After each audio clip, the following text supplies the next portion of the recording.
seen the ads, heard the buzz, and maybe even test drove the car. But in 2025, the reality is much different. What was once a top contender is now a car dealer's worst nightmare. So what's really going on? The numbers don't lie. Dealerships are struggling to move these vehicles, and inventory is piling up. But what's making these cars so hard to sell? You're about to find out. In today's video, we're revealing the 16 car models that dealers can't sell in 2025 and why you should never buy them. Get ready for some shocking revelations. Toyota Corolla hatchback. For decades, this name stood for dependability, simplicity, and low cost of ownership. But in 2025, it is no longer the smart buy it once was. Buyers looking for practicality and value are turning toward compact sport utility vehicles that offer more space, versatility, and ground clearance for nearly the same price. The Corolla hatchback, once celebrated for being the budget-friendly commuter, is now stuck in a segment the market has moved on from. This model produces 168 horsepower from a 2,000 cubic centimeter four-cylinder engine. It generates 155 pound-feet of torque, features a four-wheel anti-lock braking system, McPherson strut front suspension, and a multi-link rear suspension. The wet weight is 39.1 pounds, with a seat height of 52.4 inches. The starting price is $24,900. The problem is not that the Corolla hatchback is a bad car, it is that it offers nothing new. In a world where compact crossovers offer comparable fuel economy, more passenger space, and all-wheel drive, this hatchback feels outdated and undersized. Despite Toyota's solid reliability, the hatchback's declining relevance has led to rising inventory levels and reduced showroom interest. The next car on this list proves that sleek design and high performance mean nothing when buyers do not trust the badge stamped on the grille. If you've ever dodged a bad car deal or got burned by one, hit that like button and drop a comment below telling us which model you think should have made this list. Your experience might just save someone else a fortune. Alfa Romeo Giulia. This one is easy to fall for at first glance. The design is timeless, the proportions are near perfect, and it looks like it belongs on a mountain road in northern Italy. But for all its beauty, the Giulia hides a reputation that no serious buyer should ignore. When dependability matters, this is not the car you want parked in your garage. Under the hood, it produces 280 horsepower from a 1995 cubic centimeter four-cylinder turbocharged engine.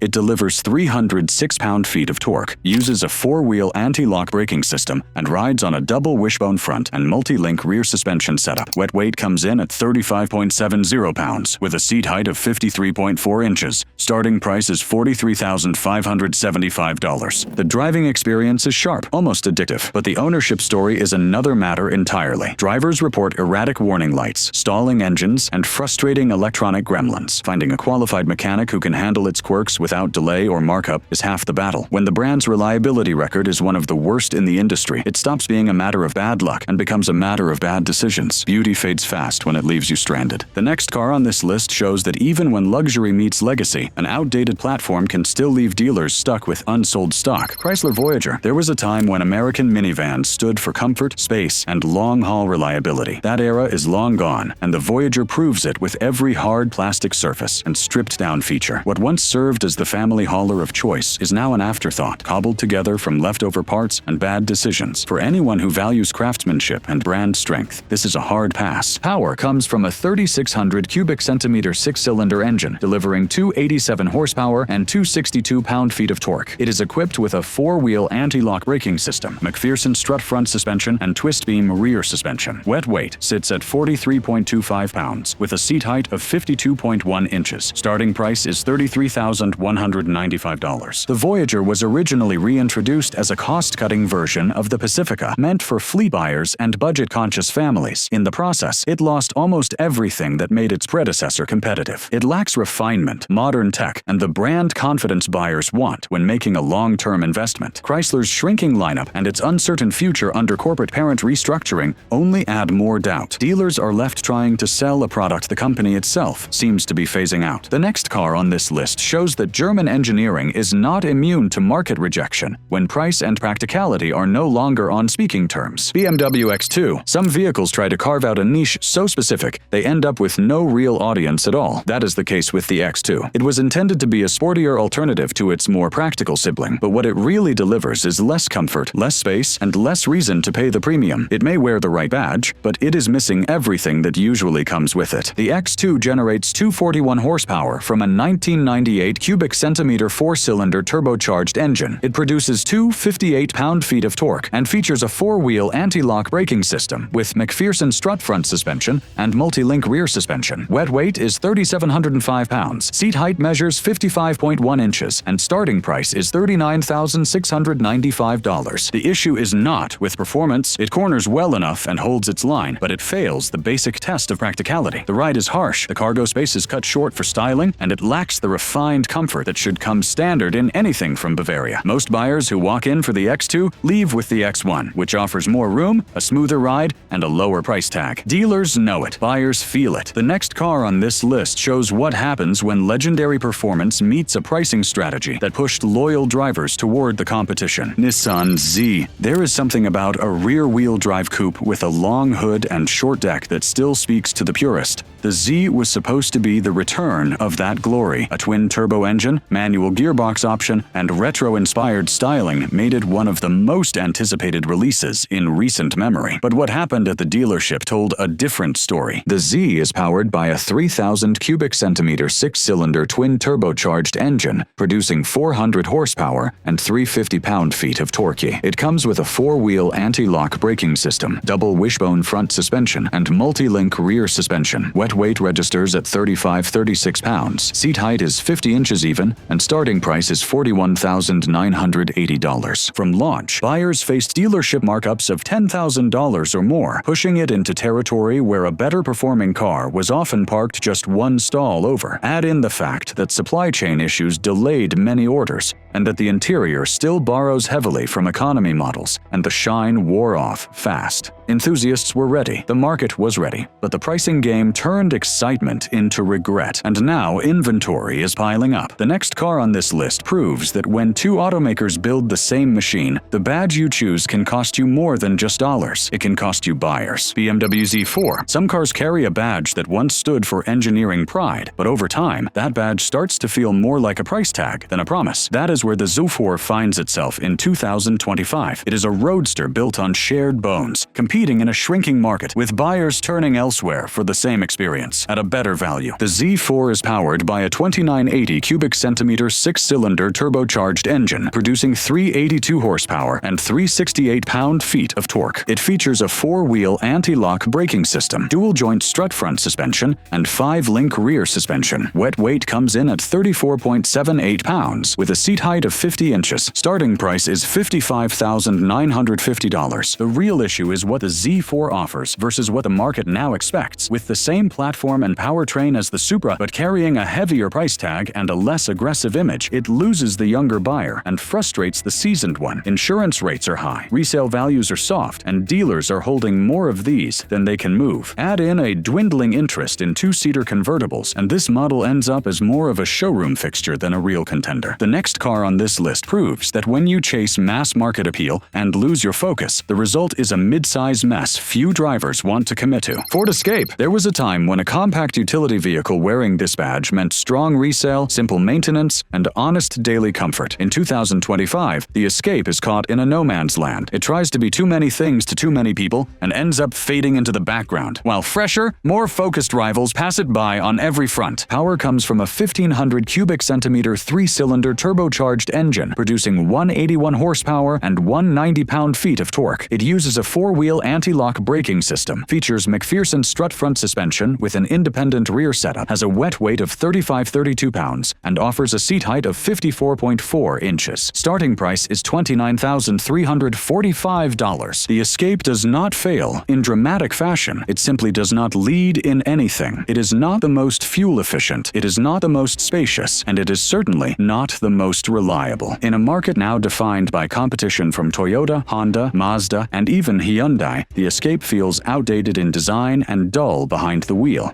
Owners report inconsistent performance and infotainment system quirks, which only add to the growing pile of inventory sitting on dealership lots. The next car on this list proves that canceling a nameplate is not the worst outcome. Keeping it around without a purpose might be even worse. Infiniti QX55. When a brand loses its direction, even a sleek design and premium badge are not enough to carry the weight. The QX55 was intended to be a bold, coupe-like alternative in a crowded segment. Instead, it landed with confused styling, average mid-range performance and the shadow of a brand uncertain about its own future. What looked like luxury at a glance ended up as an afterthought on the showroom floor. The QX55 delivers 268 horsepower from a 1970 cubic centimeter four-cylinder turbocharged engine, producing two 80-pound-feet of torque. It features a four-wheel anti-lock braking system, McPherson strut front suspension, and multi-link rear suspension. Wet weight is 39.85 pounds. Seat height measures 62.5 inches, and starting price is $49,150. Buyers expecting refinement were met with hard plastics, a dated infotainment interface, and driving dynamics that failed to compete with German rivals. More troubling than its performance, however, is its future. Infiniti confirmed production of the QX55 will end after 2025. The dealer experience, once upscale, is being merged into Nissan showrooms. For buyers, that means fewer service perks, longer waits, and declining resale value on a discontinued vehicle. The next car on this list stands as a warning that even forward-looking technology can stall hard when software struggles take center stage. Volkswagen ID.4. Modern electric vehicles promise clean energy, instant torque, and cutting-edge technology. That promise falls flat with the ID.4. What should have been a bold entry into the electric market turned into a cautionary tale of software glitches, build quality issues, and frustrating ownership experiences that leave drivers second-guessing the decision to go electric with this batch. The ID.4 produces 201 horsepower from a zero-emission electric motor paired to a 77 kilowatt-hour battery. It delivers two 28-pound-feet of torque and includes a four-wheel anti-lock braking system, strut-type front suspension, and multi-link rear suspension. Wet weight registers at 46.55 pounds, with a seat height of 64.6 inches. Starting price is $38,995. The biggest issue with the ID.4 is not the electric range or acceleration. It is the technology. Drivers report software bugs that impact navigation, charging, and even the climate control system. Over-the-air updates have caused more harm than good in some cases. The infotainment system lags, fails to respond, or resets mid-drive. For a vehicle sold as the future, it behaves like a prototype in testing. Even longtime brand loyalists are trading out early, worn down by constant updates and underwhelming support. The next car on this list proves that high-efficiency engineering is meaningless when the fuel it runs on barely exists beyond a single state line. Toyota Mirai. Sometimes innovation charges too far ahead of reality. That is exactly where the Mirai finds itself in 2025. Designed to lead the hydrogen revolution, it now serves as a reminder that great technology means nothing without the infrastructure to support it. Elegant, efficient, and nearly silent, the Mirai has one major flaw. It is almost impossible to refuel outside of a single state. The Mirai generates 182 horsepower from a hydrogen fuel cell electric motor paired with a lithium-ion battery system. It delivers 200 pound-feet of torque and features a four-wheel anti-lock braking system, independent front and rear suspension, and regenerative braking. Wet weight comes in at 42.75 pounds. Seat height is 57.9 inches, and starting price is $49,500. On paper, it offers a strong case, long range, fast refueling, and zero emissions. But when fueling stations exist almost exclusively in California, ownership becomes a constant logistical challenge. Even within California, stations are often offline, under repair, or plagued with hydrogen shortages. That kind of uncertainty is unacceptable for anyone who depends on their vehicle for daily use. With limited adoption, weak resale value, and no national refueling roadmap in sight, the Mirai is a bold idea stuck in neutral. The next car on this list proves that bold design without broad appeal can leave even the most luxurious badge-gathering dust in the back row of the dealership lot. Lexus LS. Luxury used to mean elegance, craftsmanship, and a sense of calm that started when you shut the door. The LS still delivers that on the surface. But in 2025, it is no longer what buyers want. The world has moved toward upright seating, taller ride height, and more utility. The LS refuses to change, and that refusal is costing dealerships dearly. The LS is powered by a 3448 cubic centimeter twin turbocharged six-cylinder engine,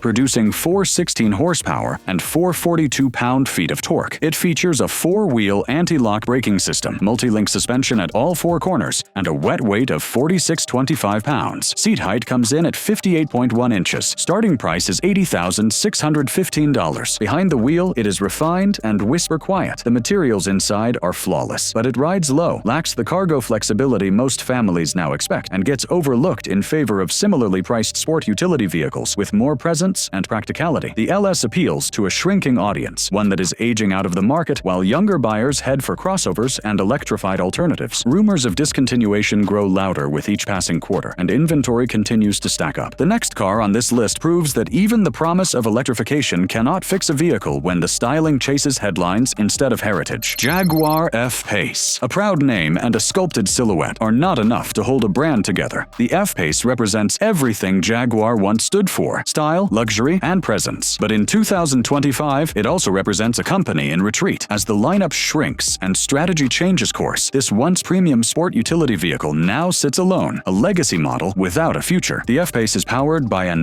1997 cubic centimeter 4-cylinder turbocharged engine, producing 246 horsepower and 269 pound-feet of torque. It includes a 4-wheel anti-lock braking system, double wishbone front suspension, and integral link rear suspension. Wet weight comes in at 41.50 pounds. Seat height is 65.5 inches, and starting price is $55,575. From the outside, it still turns heads. Inside, the materials feel right. But when a manufacturer begins closing dealerships, redesigning its identity, and promising an all-electric rebirth, confidence in the product quickly evaporates. Buyers worry about parts, service, and resale, especially when this is the last remaining gasoline-powered vehicle in Jaguar's U.S. portfolio. The F-Pace may still drive with grace, but it sells with hesitation. The next car on this list is proof that even a household name can get lost in the middle, neither rugged enough for adventure nor refined enough for loyalty. BMW iX. Luxury used to come wrapped in balance, quiet strength, clean lines, and timeless proportion. The iX throws that idea out the window. In 2025, it stands as one of the most controversial designs to ever wear this badge. While the electric drivetrain is competent, the exterior styling and tech-forward focus have alienated long-time buyers and left dealerships struggling to explain what this vehicle even wants to be. The iX produces 516 horsepower from dual electric motors, powered by a 111.5 kilowatt-hour battery. It delivers 564 pound-feet of torque and is equipped with a 4-wheel anti-lock braking system, adaptive air suspension, and electronically controlled dampers. Wet weight tips the scale at 5,662 pounds, with a seat height of 66.8 inches. Starting price is $87,100. The performance is quick, and the interior feels like a modern living room, but it is what buyers see from the street that keeps them away. A bloated front end, oversized grille, and proportions that split opinion at best. Pair that with software that still trails Tesla in responsiveness, and a charging network that relies on third parties, and the ownership equation starts to wobble. What should have been a high-tech Halo product turned into an identity crisis on wheels. The next car on this list proves that financial backing alone cannot carry a startup when the product arrives with delays, flaws, and fading trust. Lucid Air. Innovation without stability is a dangerous gamble. That is what makes the Air one of the riskiest luxury sedans on the road today. It promised to outperform legacy rivals with cutting-edge range, unmatched acceleration, and space-age design. What it delivered was delays, reliability concerns, and a brand that now leans entirely on outside funding just to keep the lights on. The Air produces up to 826 horsepower from dual electric motors powered by a 118 kilowatt-hour battery. It generates 885 pound-feet of torque and features a 4-wheel anti-lock braking system, adaptive dampers, and electronically controlled air suspension. Wet weight is 52.36 pounds, seat height comes in at 57.5 inches, and starting price is $93,550. The numbers are impressive, no question, but owning the Air means trusting a startup that has burned billions of dollars in operating losses and missed production targets quarter after quarter. Customers have faced delivery delays, buggy software, and early maintenance concerns. With its chief executive stepping aside and future models postponed, the entire brand now depends on continued cash injections from overseas investors. That is not the kind of long-term confidence most buyers want when dropping six figures. The next car on this list proves that when your brand floats in the middle, neither budget nor true luxury, you can quickly become irrelevant on both sides of the market. Buick Encore GX. When a vehicle tries to split the line between value and luxury, it usually ends up missing both. That is the story of the Encore GX. It carries a badge with history, but it does not carry the substance needed to win over today's drivers. In 2025, it finds itself outmatched by rivals with stronger warranties, better tech, and clearer purpose. The Encore GX is powered by a 1219 cubic centimeter 3-cylinder turbocharged engine, producing 137 horsepower and 162 pound-feet of torque. It features a 4-wheel anti-lock braking system, McPherson strut front suspension, and compound crank rear suspension. Wet weight comes in at 3080 pounds, with a seat height of 63.9 inches. Starting price is $26,700. The ride is soft, but the cabin feels dated. The touchscreen is serviceable, but the materials are closer to budget than premium. And the performance? It falls behind even the base trims of competitors from Honda, Hyundai, and Toyota. The bigger issue is Buick itself, struggling for relevance in a country where most buyers do not know the current lineup. The brand exists mostly for overseas markets now, and that shows in the lack of domestic attention. The next car on this list is not just forgettable. It is about to be replaced altogether,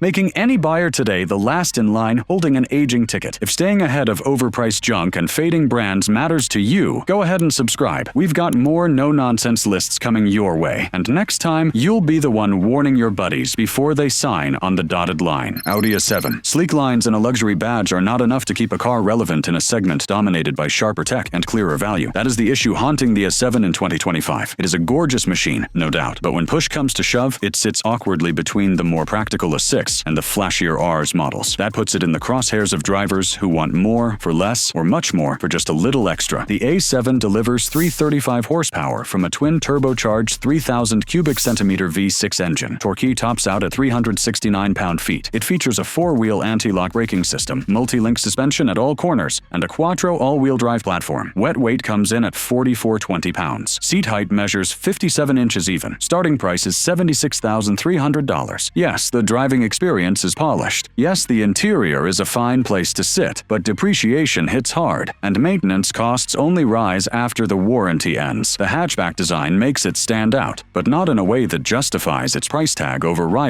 with either more power, more room, or better long-term reliability. For many practical buyers, the A6 makes more sense. For thrill seekers, the AS7 or RS7 offers real return on investment. And that is why the A7 earns the top spot. Too much car for not enough difference, and not enough substance for its sticker. By now, you've seen the 16 cars smart buyers are steering clear of, and why. If even one of these surprised you, that's reason enough to stay in the loop. So here's the move. Subscribe for more straight-shooting breakdowns. Hit like if this saved you some trouble, and share it with someone still eyeing one of these mistakes. Because in 2025, knowing what not to buy might be the smartest decision you make all year.